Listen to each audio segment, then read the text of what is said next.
Bonjour à tous et bienvenue sur cette vidéo. Bienvenue pour ceux qui me découvrent, je suis Rousset, ingénieur financier. Donc, je fais mon intervention aujourd'hui suite à beaucoup de personnes qui m'ont interpellé, qui m'ont demandé de donner mon avis sur un phénomène qui est en train de se passer. Beaucoup de personnes m'ont demandé depuis pratiquement 3 mois de donner mon avis sur la plateforme Liebly-Mal. Donc du coup j'ai beaucoup hésité pour faire cette vidéo. J'ai vraiment beaucoup hésité parce que je ne voulais pas, je vais le dire ici, je ne voulais pas me mêler de cela. Mais ce que j'aimerais dire, c'est que tout d'abord j'aimerais déjà remercier le promoteur de cette plateforme. Je crois que c'est Parfait-Sim. J'aimerais beaucoup le remercier pour tout ce qu'il est en train de faire. En fait, vous savez que généralement dans la vie, il est plus facile de détruire que de construire. C'est bien facile aujourd'hui de venir dire que Parfait-Sim, c'est le nouveau Bernard Madoff. C'est facile de venir détruire tout ce qu'il a construit. Mais toujours est-il qu'il faut avoir des arguments solides pour déconstruire ce que ce monsieur a construit. Donc pour préciser, je ne connais pas ce monsieur, je n'ai jamais investi dans Liebly-Mal et ça ne m'a jamais intéressé moi personnellement. Donc, il faut d'abord que les choses soient claires là. Je ne suis pas en train de défendre qui que ce soit, mais il faut avoir des arguments solides pour dire que Liebly-Mal c'est l'arnaque, Liebly-Mal c'est le scam. Il faut prouver. Je vais vous dire plus tard pourquoi est-ce que je le remercie, parce que il a abattu et il continue à abattre un très grand travail en Afrique. Je vais vous dire pourquoi je dis cela plus tard. Donc, je vais vous expliquer, je vais vous donner mon avis avec quelques chiffres. Je vais essayer, tant bien que mal, de donner mon avis sur la plateforme Liebly-Mal. Donc, on se revoit juste derrière l'écran avec quelques données, avec les chiffres. En fait, Liebly-Mal, pour ceux qui ne le savent pas, c'est une plateforme d'investissement. C'est-à-dire, vous devez investir et au bout de 10 mois, on vous paye. On vous paye avec un certain pourcentage. On va voir tous ces pourcentages-là après. Donc, à Liebly-Mal, vous venez, vous investissez en monnaie scripturale ou fiduciaire. Mais après, le promoteur vous paye en crypto-monnaie. C'est ça un peu le couac. C'est un peu ça la difficulté à comprendre. Vous investissez, mais après, on vous paye en crypto-monnaie. Quelle crypto-monnaie? Mais sa crypto-monnaie qui est le Limocoin. C'est ça sa crypto-monnaie qu'il a créée. Il n'y a pas de souci parce que cette crypto-monnaie est bel et bien listée sur les plateformes de crypto-monnaie. Donc, il n'y a pas de souci à ça. Le problème, c'est la volatilité. Après, le problème, c'est que est-ce qu'on peut faire confiance à cette crypto-monnaie? C'est ça la difficulté qu'il y a à comprendre dans ça. C'est beau de payer en crypto-monnaie, mais est-ce qu'on fait confiance à cette crypto-monnaie? Est-ce que les Africains ont accepté cette crypto-monnaie? C'est ça. C'est en fait ça le piège de la crypto-monnaie. Tant que la majorité n'accepte pas, ne fait pas confiance à cette crypto-monnaie, il doit être difficile que cette crypto-monnaie résiste. C'était le cas avec le Bitcoin, avec en fait toutes les crypto-monnaies que vous connaissez. C'est basé sur la confiance. Le Limocoin aujourd'hui, peu de personnes connaissent. On ne fait pas confiance. Du coup, si on ne fait pas confiance, je prends un exemple. Aujourd'hui, vous pouvez avoir un billet, je sais pas, de 10 dollars ou bien de 10 000 francs CFA. Vous gardez ce billet parce que vous faites confiance à ce billet. Vous êtes sûr que non, si je pars dans n'importe quelle banque ou bien je pars dans n'importe quelle structure, on va prendre ce billet. Vous voyez ce que je veux dire?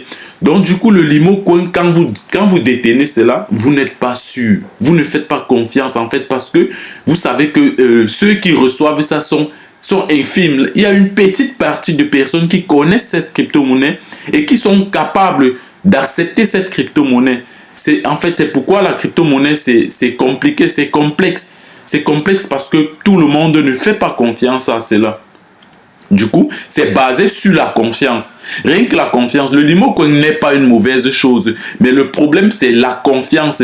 Est-ce que le peuple a accepté cela? Est-ce que tout le monde est d'accord avec le Limocoin? Au Nigeria, par exemple, il y a le Naira Coin. C'est accepté, c'est validé parce que l'État a accepté. Vous voyez qu'on fait confiance. Tu sais que tu peux aller n'importe où, tu fais tes achats en Naira Coin. Mais le Limocoin, quand tu as ça, tu es obligé de te retourner vers le promoteur pour vendre ça. Vous voyez comment c'est délicat. Donc, du coup, ce que je veux dire aux investisseurs, c'est que n'investissez jamais dans ce que vous ne connaissez pas. Prenez la peine de bien comprendre un produit ou un projet avant d'investir à l'intérieur. Le plus grand investisseur du monde qui est appelé Warren Buffett, disons l'un des plus grands investisseurs, lui il dit qu'il n'a pas investi dans les valeurs technologiques parce qu'il ne comprend pas. Vous voyez un peu, il n'investit pas dans ce qu'il ne comprend pas, étant l'un des plus grands investisseurs au monde. Mais vous, qu'en est-il de vous qui débutez? Qu'en est-il de vous qui commencez à investir? N'investissez pas dans ce que vous ne connaissez pas. Lorsque vous voulez investir, prenez la peine de faire des recherches. Prenez la peine de récolter le maximum d'informations avant de mettre votre argent dans un projet. Aujourd'hui, nous avons Google. Dans Google, vous avez tout. C'était aussi simple que ça. Dès que vous tapez Lieblimal sur Google, ou bien, je ne sais pas trop, son promoteur Sim, je ne sais pas, Parfait Sim, vous avez toutes les informations sur lui. Et c'était facile. C'était aussi facile que ça de le faire avant de se plaindre plus tard. Parce que moi, j'ai un peu essayé de chercher. Lorsque tu tapes Sim, Parfait Sim, là, tu vas avoir un tas de plaintes sur lui. Mais ce n'est pas ça le souci. Mais c'est vrai qu'au départ, il y a les plaintes sur lui. Mais si à la base, tu avais vu ces plaintes avant d'investir, ça veut dire que plus tard, tu ne te plains pas parce que tu sais que ce monsieur déjà courait beaucoup de plaintes. Il y avait déjà beaucoup de plaintes. Lorsque vous regardez sur Google, il a les plaintes en Angola, il a les plaintes au Canada, il a les plaintes au Cameroun, même dans son pays, avec le ministre, je crois le ministre des Finances. Vous voyez un peu. Donc, il faut récolter le maximum d'informations avant d'investir sur une plateforme. En fait, il dit que c'est grâce au trading qu'il réussit à rémunérer tous les investisseurs. Allons voir si c'est faisable. Allons voir un peu les pourcentages. Combien est-ce qu'il reverse pour voir si c'est possible, si c'est grâce au trading réellement qu'il peut faire ce rendement. Allons-y, voilà, nous sommes sur sa page. Sur la page Lieblimal. Essayons d'aller voir. Donc là, exactement, vous avez déjà ici l'équipe managériale. Bon, tout est présenté.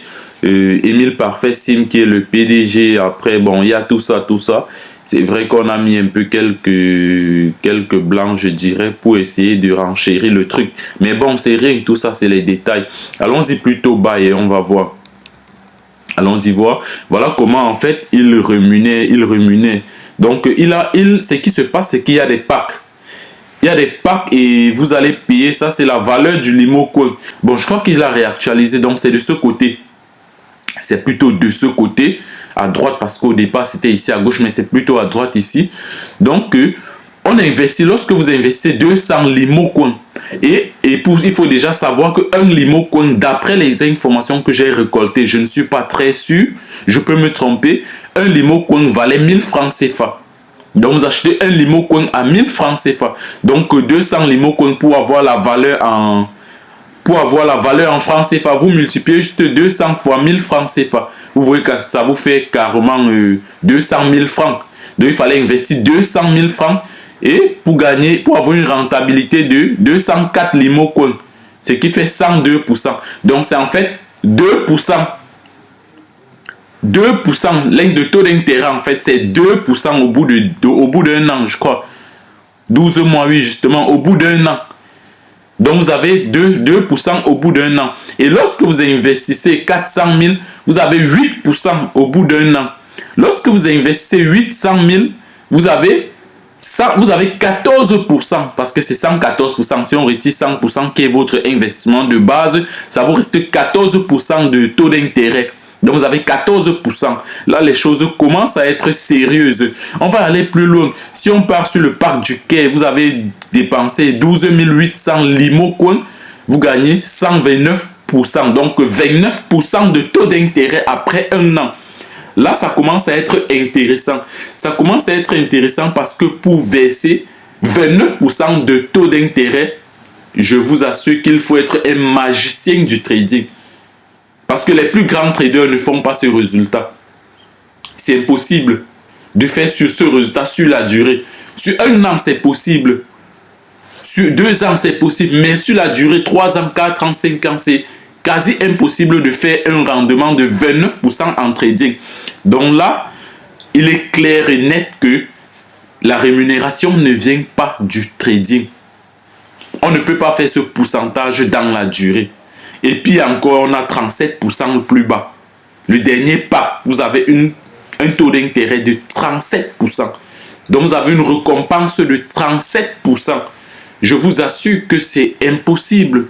En trading, il n'y a aucun grand trader qui a fait ce résultat. Les plus grands traders ont fait 15%, 20%.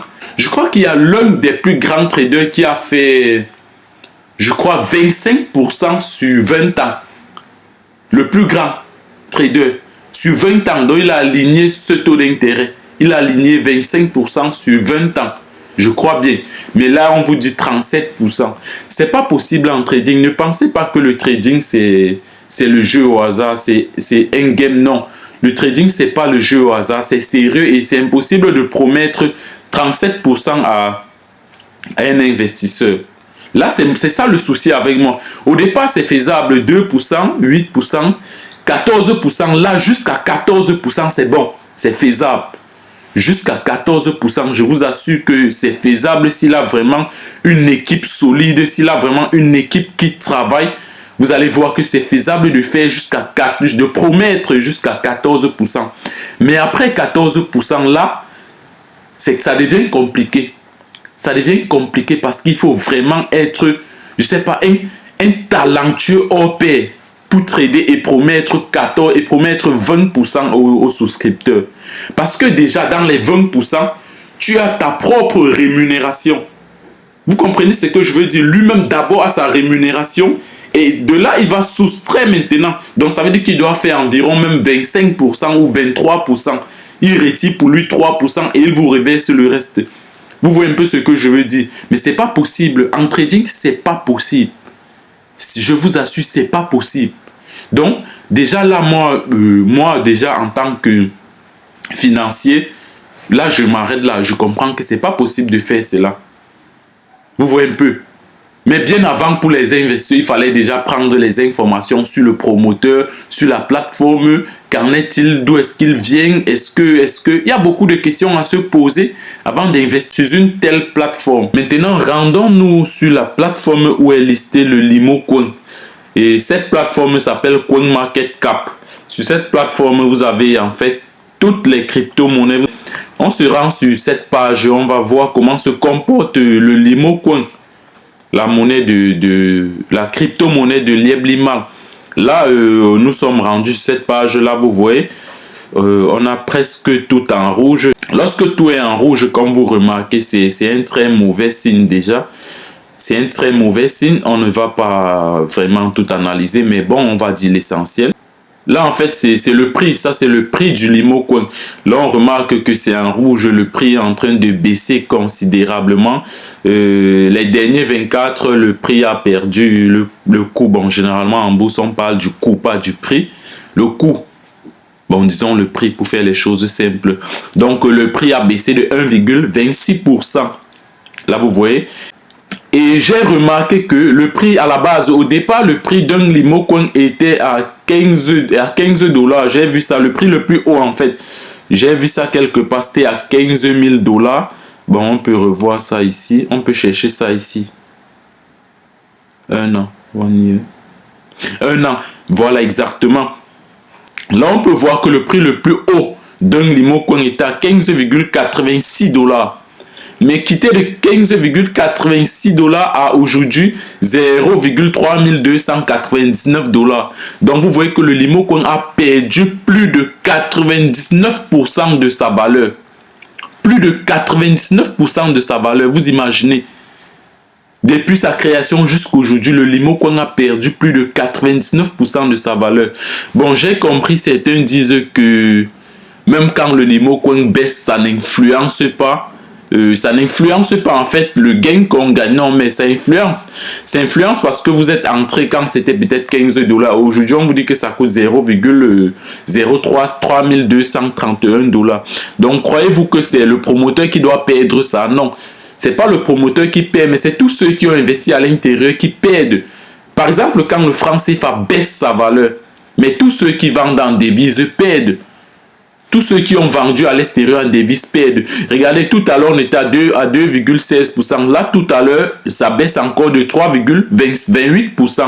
On a une baisse de 3,28% en 24 heures. Vous voyez comme le marché est vraiment volatile. Allons voir pourquoi est-ce que ça baisse. Regardez le volume. Là, nous avons le volume des transactions. Voilà le volume des transactions de l'Imocoin. Là, on est en rouge, on est en baisse. Ça veut dire que les gens, 60%, 61%, à l'instant, je parle, vous voyez le mouvement. Ça veut dire que le marché est en direct. Le marché ici, c'est en direct. Tout à l'heure, je parlais, c'était à 60%. Voilà, 61,84%. Vous pouvez voir ça ici. Ça veut dire que le marché est en baisse. Les gens sont en train de sortir. Et lorsque les gens sortent, c'est ça qui fait en fait que la monnaie diminue. Si tout d'un coup, les gens commencent à acheter cette crypto-monnaie, ça va prendre de la valeur. Mais plus que les gens veulent seulement sortir, les gens, comme je disais au départ, les gens ne font pas confiance. Et lorsqu'on ne fait pas confiance, on ne peut qu'avoir ce résultat. Là, il faut qu'on s'explique bien. Le véritable problème n'est pas SIM parfait. Peut-être, je peux me tromper, SIM parfait avec des bonnes intentions. Peut-être il n'est pas le Bernard Madoff que tout le monde dit. Peut-être il avait des bonnes intentions. Peut-être il avait vraiment ce grand projet pour l'Afrique. Mais à cause de la panique, de la peur, la crypto-monnaie est en train de perdre sa valeur. Ce n'est pas de sa faute. C'est pas de sa faute. Si ça perd de la valeur, c'est parce que les investisseurs ne font pas confiance. Vous voyez ce que je veux dire?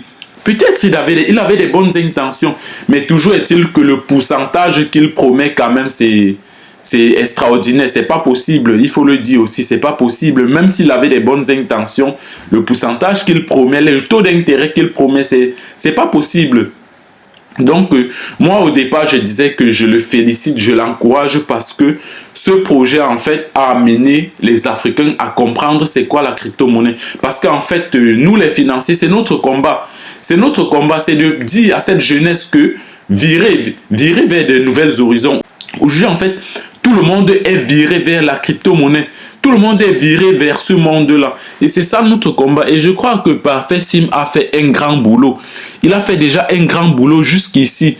Mettre dans la mentalité des Africains qu'on peut utiliser la crypto-monnaie. Aujourd'hui, on est en panique. Il y a le franc CFA. On veut se détacher du franc CFA. Mais on ne sait pas comment faire. On ne sait pas comment faire parce qu'on attend que ce soit nos dirigeants, que ce soit nos présidents qui nous disent que non, là, on va laisser. Non. On peut ne même pas attendre nos dirigeants, mais nous tous, on peut virer vers la crypto-monnaie. Le Nigeria a emboîté le pas. Le Nigeria a créé sa crypto-monnaie et qui est en train de fonctionner jusqu'ici. Donc, vous voyez ce que je veux dire.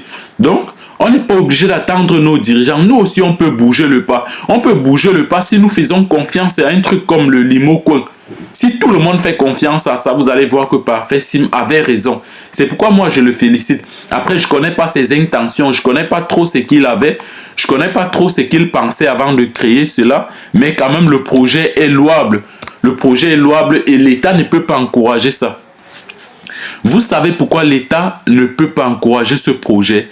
L'État ne peut pas encourager ce projet en fait parce que ses intérêts sont bafoués. Les intérêts de l'État sont bafoués. Parce que lorsque on travaille en crypto-monnaie, généralement on ne paye pas les taxes parce que le marché n'est pas régularisé. C'est un peu comme le marché noir, tout est en ligne. On ne paye pas de taxes. Vous voyez ce que je veux dire? C'est un peu ça la difficulté. C'est pourquoi l'État ne peut pas accepter ça. Vous allez voir, il va courir beaucoup de difficultés. Il y a les plaintes partout. Le ministre des Finances, la COSUMAF qui porte plainte et tout ça. Vous voyez, c'est en fait parce qu'ils sentent leurs intérêts menacés et ils ne peuvent pas accepter ça parce que ce n'est pas leur avantage. Quand vous investissez en Limocoin, quel est l'avantage de l'État? Vous ne payez pas les taxes, vous ne payez pas les impôts, vous ne payez rien. Vous voyez que l'État, n'attendez pas que l'État valide ça. N'attendez jamais que l'État valide ça. Mais après maintenant,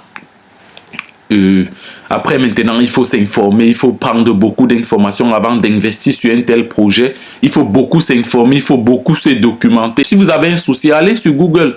Prenez la peine de faire des recherches. C'est vrai, comprenez d'abord ce que celui qui présente le projet vous dit, mais après vous-même allez faire des recherches à côté. Pas sur sa page. Sur sa page, il n'y a que des trucs positifs. Comme vous pouvez voir ici. Sur sa page, il n'y a que des trucs positifs. Il ne peut que vous montrer des trucs positifs. Ça, c'est sa page. Ça ne peut qu'être positif. Mais après, allez hors de sa page, récolter des informations. Vous voyez ce que je veux dire? Donc, ce n'est que comme ça. Et moi, je le félicite pour ce qu'il a fait. C'est un grand projet. Et je crois vraiment que si les Africains s'y mettent, ça peut donner quelque chose. Pas l'État. L'État ne peut pas valider cela. C'est pas facile que l'État valide cela. Mais si on s'y met et que lui-même, il est bien intentionné. S'il a vraiment des bonnes intentions, ça peut être un grand projet. Mais aussi, j'aimerais vous rassurer que le pourcentage qu'il a promis, ça ne vient pas uniquement du trading. S'il paye, je peux vous rassurer que ça ne vient pas uniquement du trading. Ça peut venir d'autres choses, peut-être la vente des formations, parce que je crois avoir aussi compris qu'il vend les formations.